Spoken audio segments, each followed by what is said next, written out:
Hello hello, कौन? सर। Hello सर। हाँ हाँ बोलो, क्या बात है?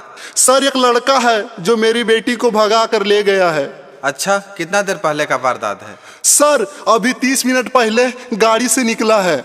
अच्छा, कौन सी गाड़ी से? क्या आपने गाड़ी का नंबर नोट किया है? हाँ सर, गाड़ी का नंबर मुझे बिल्कुल याद है, BR01EY 3319।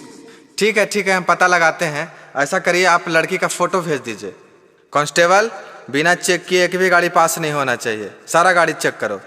अरे लगता है वही गाड़ी आ रहा है सर। अच्छा, रुकवाओ।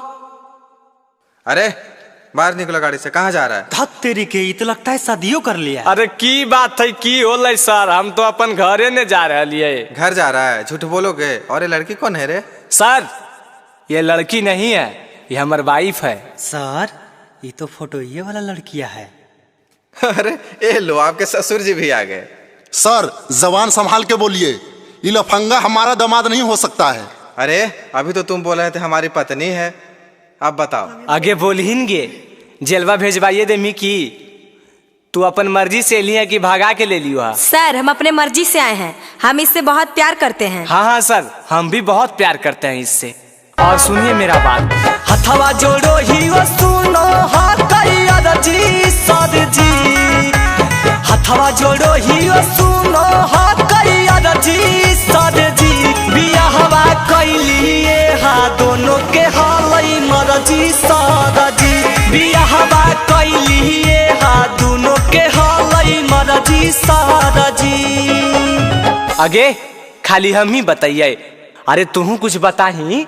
प्यार करो ही कई हमर जान सर जी, वाह वाह। प्यार करो ही कई हमर जान सर जी, एकर गलती न है दोनों के हल पलान सर जी, एकर गलती न है दोनों के हल पलान सर जी। नहीं सर, इसके बाद में मत आइए, मेरी बेटिया को पता नहीं क्या खिला पढ़ा दिया है। हम कैसे माने कि खिला पढ़ा दिया है? इन दोनों के बातों से तो ऐसा लग रहा है कि दोनों एक दूसरे से बहुत प्यार करते हैं। हाँ सर सही बोल रहे हैं। पूछिए कि फोन करते तो खाली हम ही बतियाते थे कि ये भी बतियाती थी? हाँ सर हम भी बतियाते थे। बतिया हम करो हलियई सरज 3 साल से, कहे में डर लागो हलई सदा जी बवाल से। बस इतने बात हलै सर। तुम भी बताओ। पापा मम्मी से लगो हल डरावा, कैसे हम कहती कि हकला भरावा।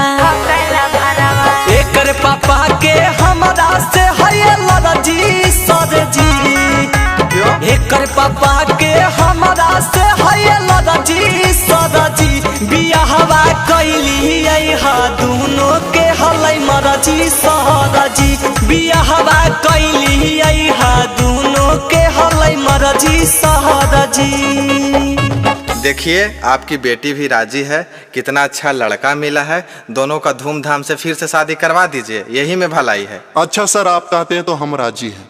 बाबू तुम अपने पिताजी को बुलाओ। हेलो हेलो, प्रणाम पापा। हाँ खुश रहा, कल ही रे पापा, थोड़ा सा एगो जरूरी काम है, नवादा सद्भावना चौकवा पर जल्दी आओ ने। अच्छा यार आ लियो। आगे खड़ा होके हमार मुँह की देख रही, हमारे पापा आखी तोर ससुर जी लगथुन, गोड़ा लगी ने। प्रणाम पापा। अरे इकी के लिए बे साला, इत कुल खानदान के जितने तू वाई दले बे।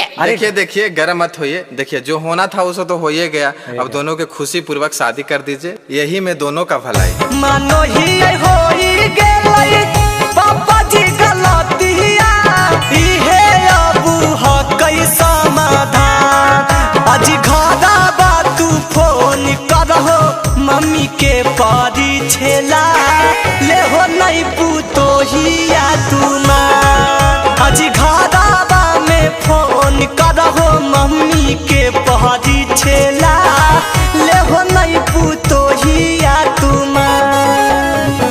ससुर में रहबै हम बानी के बेटिया, करबै हम सेवा सुबह शाम, करहो कबूल पापा बनी रहबे घरवा के चांद। हमनी दोनों के प्यार के करहो कबूल पापा बनी रहबे घरवा के चांद। ए हो समधी जी, समधी मिलनमा करला हो। हाँ हाँ आवो जी।